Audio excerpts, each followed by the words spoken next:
NEET UG 2023 के लिए Maharashtra state का रजिस्ट्रेशन प्रोसेस स्टार्ट हो चुका है। रजिस्ट्रेशन जो है हेल्थ साइंस कोर्सेज़ के लिए उसमें जिसमें MBBS BDS ग्रुप A आता है और उसी तरह आयुष के कोर्सेज़ और अलाइड कोर्सेज़ सभी का रजिस्ट्रेशन एक ही बार आपको करना है। चॉइस फिलिंग वगैरह स्टेप बाय स्टेप आगे हम जानेंगे किस तरह से होगा, लेकिन फ़िलहाल आज की इस वीडियो में आप देख सकते हैं कि रजिस्ट्रेशन की step by step total process क्या होगी, जिसमें डॉक्यूमेंट्स आपको क्या क्या अपलोड करने हैं, फ़ीस किस तरह से पे करनी है, इन्फॉर्मेशन फिल करनी है। तो जिसमें आप सबसे पहले अपने क्रोम पर जाएंगे, CET सेल जब टाइप करेंगे तो CET सेल का विंडो ओपन होगा, जिसमें सबसे ऊपर जो 2023-24 को आपको क्लिक करना है। उसके बाद आप यहाँ पर देख सकते हैं बहुत सारे ऑप्शंस हैं। ये CET सेल के सभी एडमिशन के लिए एक ही पोर्टल होता है, जिसमें राइट साइड में under graduate course red colour में लिखा है, उसके नीचे आप नीट यूजी देख सकते हैं। उसी के नीचे BSc नर्सिंग भी है और उसी के नीचे all India quota 15% for Ayush का जो होगा वो भी 15% कोटा का राउंड का रजिस्ट्रेशन आपको यहीं से करना है। फिलहाल हम नीट यूजी को क्लिक करके आगे बढ़ते हैं। तो इस तरह से गवर्नमेंट ऑफ महाराष्ट्र का CET सेल का पेज आएगा, जिसमें राइट साइड में आप नोटिस जितने भी नोटिसेस आते हैं वो देख सकते हैं। लास्ट ईयर का कट ऑफ देखना है तो आप देख सकते हैं, और लेफ्ट में आपको न्यू रजिस्ट्रेशन पर क्लिक करने के बाद में ये इंस्ट्रक्शन का पेज ओपन हो जाएगा। इंस्ट्रक्शन के पेज में सभी इंस्ट्रक्शंस को आप ध्यान से पढ़िए। यहाँ पर अब कुछ अपडेट्स अभी तक आने बाकी हैं, लेकिन इंस्ट्रक्शन में सबसे ज़रूरी है कि आपका मेल ID और मोबाइल नंबर ये हमेशा एक्टिव रहना चाहिए, क्योंकि सभी कम्युनिकेशन जो होगा इसी पर होगा।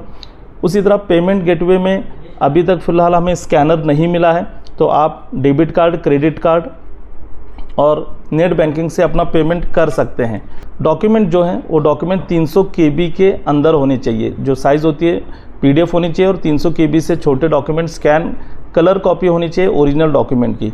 तो ये इंस्ट्रक्शंस आप पढ़िए फॉर्म फिलअप करने से पहले, सभी इंस्ट्रक्शन पढ़कर उसके बाद में यहाँ पर नेक्स्ट को आप क्लिक करेंगे। तो रजिस्ट्रेशन आपका यहाँ से पहली स्टेप स्टार्ट होगी, जिसमें आपको नीट रोल नंबर आपका जो है वो यहाँ पर फिल करना है। उसके बाद में नीट का एप्लीकेशन नंबर फिल करना है, डेट ऑफ बर्थ अपनी फिल करनी है, मोबाइल नंबर आप जो फिल करेंगे उस पर सेंड OTP क्लिक करने के बाद OTP आएगा, उसको यहाँ वेरीफाई करना है। उसके बाद में मेल ID जो आपका एक्टिव है वो मेल ID आप यहाँ पर फिल करें, उसे भी उस पर भी OTP आएगा, उसको वेरीफाई करेंगे तो आपका अकाउंट क्रिएट अकाउंट पे क्लिक करने के बाद में आपका अकाउंट क्रिएट होगा और आपका लॉगिन ID और पासवर्ड आपके अकाउंट पे आ जाएगा।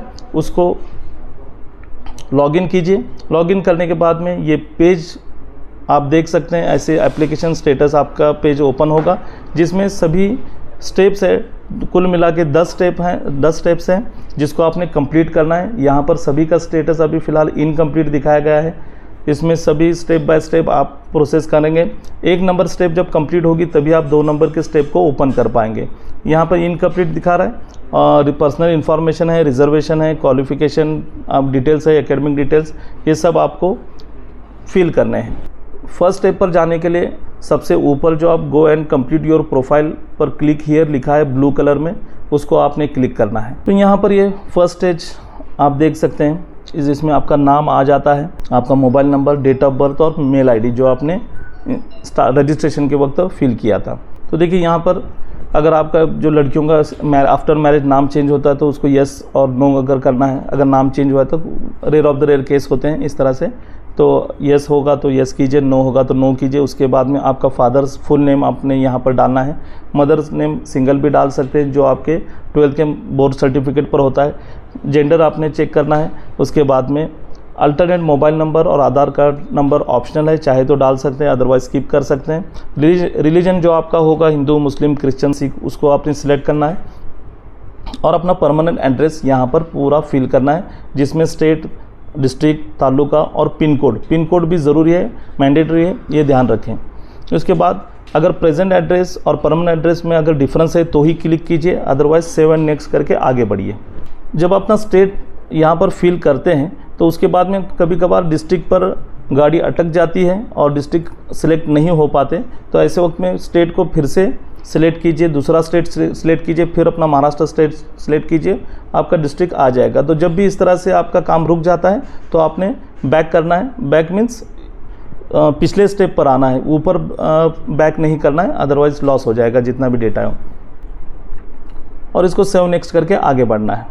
अब इम्पॉर्टेंट स्टेप, आप NRI है या नहीं है, आप OCI कैंडिडेट है या नहीं, उसके बाद में आपका नेशनलिटी ऑब्वियसली इंडियन आएगा, फिर आपका डोमाइसाइल महाराष्ट्र का अगर है तो यस कीजिए, अदरवाइज़ नो कीजिए। कैटेगरी सबसे इम्पॉर्टेंट है, कैटेगरी को आपने यहाँ सेलेक्ट करना है, आपकी जो भी कैटेगरी होगी। उसके बाद आप यहाँ पर देख सकते हैं फैमिली इनकम, जो भी आपका इनकम सर्टिफिकेट बना है, रूरल अर्बन जहाँ पर रेसिडेंस करते हैं। उसी तरह अगर PW है, PWD कैंडिडेट है तो यस कीजिए, ऑर्फन है तो यस कीजिए, अदरवाइज़ नो कीजिए। क्लेम माइनॉरिटी कोटा का अगर आप को बेनिफिट लेना है, रिलीजियस माइनॉरिटी या लिंग्विस्टिक माइनॉरिटी, तो उसके लिए यस नो जो भी आप करना चाहते हैं यहाँ कर सकते हैं।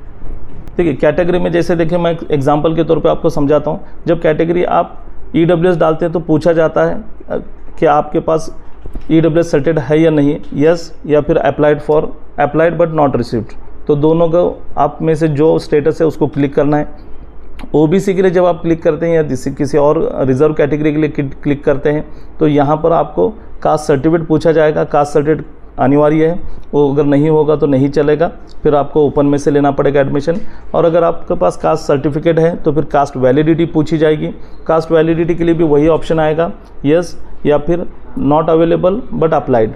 तो अगर जिसको भी आप क्लिक करेंगे तो वो डिटेल्स आपको अपलोड करने पड़ते हैं।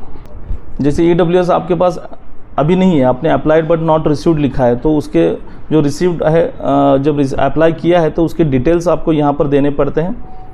रीजन में आप नगर पालिका, महानगर पालिका, ग्राम पंचायत जहाँ रहते हैं उसको करना है। PWD के लिए यस नो जो भी होगा, जैसे मैंने नो किया है। माइनॉरिटी कोटा को अगर आप यस करते हैं तो वहाँ पर पूछा जाएगा कि कौन सा माइनॉरिटी कोटा है, मुस्लिम, क्रिश्चियन, जैन या अदर्स, तो वो हिसाब से। और लिंग्विस्टिक माइनॉरिटी को अगर आप यस करते हैं तो आपकी भाषा गुजराती, हिंदी, कन्नड़ा या सिंधी, ये 4 लिंग्विस्टिक लैंग्वेज है जो आपके लिविंग सर्टिफिकेट पे लिखे होने चाहिए। ये बात, इसका ध्यान रखें। अब यहाँ पर आपके एकेडमिक डिटेल्स पूछे जा रहे हैं जब आप अगले पेज पर जाते हैं, जिसमें 10th इक्विवेलेंट एग्ज़ाम आपने कब पास की है, उसके साथ में देखिए अभी यहाँ पर आप लिख सकते हैं कौन से साल में पास किया आपने। जैसे ऑब्वियसली ज़्यादातर जो फ्रेशर बच्चे हैं उनका 21 होता है।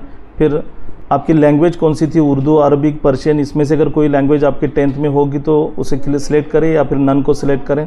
SSC महाराष्ट्र से हुई या आउट ऑफ महाराष्ट्र, उसको सिलेक्ट करें।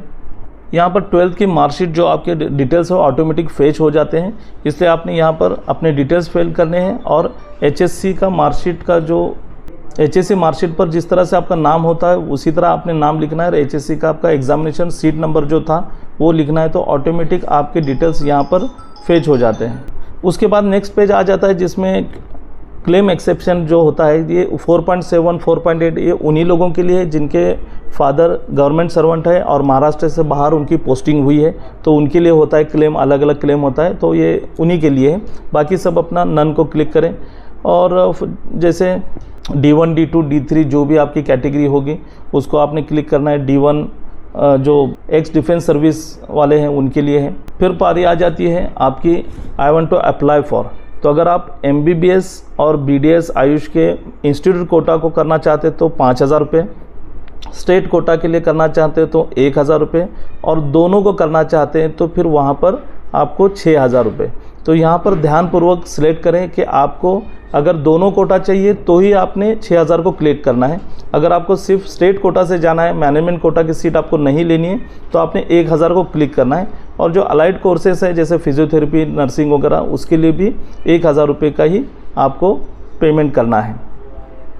ये सिलेक्शन बहुत इंपॉर्टेंट है, तो ध्यानपूर्वक इस सिलेक्शन को करें। फिर से रिपीट करता हूँ कि अगर आपको MBBS, BDS, Ayush courses, allied courses सिर्फ स्टेट कोटा से जाना है तो सिर्फ आपको 1,000 रुपये पे करने हैं, और इंस्टीट्यूट कोटा वाले 6,000 करें। मतलब दोनों तरफ ट्राई कर सकते हैं। अगर आपने सिर्फ 5,000 पे किया सिर्फ इंस्टीट्यूट कोटा के लिए तो आप स्टेट कोटा में पार्टिसिपेट नहीं कर पाएंगे, आपको सिर्फ इंस्टीट्यूट कोटा के ही ऑप्शन आएंगे चॉइस फिलिंग के वक्त में। पेमेंट करने से पहले आप अपने नीट UG की जो डिटेल्स आपने फिल किए हैं उसको चेक कर लें दोबारा, और उसी तरह अभी तक आपने जो कुछ भी भरा है वो भी यहाँ पर personal information, reservation, parallel reservation सब कुछ चेक कर सकते हैं। और कंफर्म करें, चेक करें, कंफर्म करके फिर नेक्स्ट को क्लिक करें। नेक्स्ट को जब क्लिक करते हैं तो यहाँ पर सभी को टिक करना है कि आपने सब कुछ जो भरा है एकदम ओके है, अब आप एडिट नहीं कर पाएंगे। और उसको जब आप कंफर्मेशन को यस करते हैं तो आप पेमेंट पर चल। अब आपने जो सिलेक्ट किया है उस हिसाब से 1000 रुपये आपको अगर पेमेंट करना है तो अप्लाई कर सकते हैं। अगर यहाँ पर आप लॉग आउट हो जाते हैं तो फिर वापस से आपको अनलॉक करके लॉगिन करना होता है। अभी फ़िलहाल के लिए आप मान लीजिए कि आपने यहाँ तक फिल किया और अभी आप पेमेंट नहीं कर रहे, तो जब भी दोबारा आप आएंगे तो आपने अनलॉक को क्लिक करना है, फिर अप्लाई का ऑप्शन आपको आ जाएगा। और जब भी आप अनलॉक करते हैं तो OTP वेरीफाई करना होता है, जो आपके दोनों मेल ID पर और मोबाइल नंबर पर चला जाता है। यहाँ पर सिर्फ अप्लाई को जैसे ही आप क्लिक करेंगे तो ये मेक पेमेंट को ऑप्शन आएगा। मेक पेमेंट के ऑप्शन पर क्लिक करना है और यहाँ पर लेफ़्ट साइड में net banking, debit card, credit card, wallet, UPI, जो भी ऑप्शन आप चाहते हैं उस ऑप्शन से आप अपना पेमेंट कर सकते हैं। जैसे कि मैं यहाँ पर डेबिट कार्ड को अगर क्लिक करता हूँ तो फिर डेबिट कार्ड के ऑप्शन मुझे फिल करने हैं और डेबिट कार्ड के ऑप्शन डालकर मुझे अपना पेमेंट करना है। पेमेंट जो भी रहेगा उसको थोड़ा सा टैक्स लगेगा 4-5 रुपये, और उसके बाद में फिर आप देख पाएंगे कि आपका पेमेंट सक्सेसफुली हो गया। और पेमेंट के बाद में सिर्फ एक प्रोसेस होती है और वो होती है डॉक्यूमेंट अपलोड करने की। और ये इम्पॉर्टेंट प्रोसेस है क्योंकि डॉक्यूमेंट आपका अगर कोई नहीं रहेगा तो मुश्किल में आ सकते हैं हम। इसलिए डॉक्यूमेंट अपलोड करते वक्त आप ऑलरेडी पहले ही देख लें कि आपके पास कौन कौन से डॉक्यूमेंट है, नहीं है। यहाँ पर जो ओपन कैटेगरी कैंडिडेट है उसके डॉक्यूमेंट मैंने जो फॉर्म फिलअप किया है ओपन कैटेगरी का, तो ये डॉक्यूमेंट दिखा रहे हैं। ये सबको आपने चूज़ फाइल करना है और अपलोड करना है। 300 KB के अंदर PDF फाइल होना ज़रूरी है।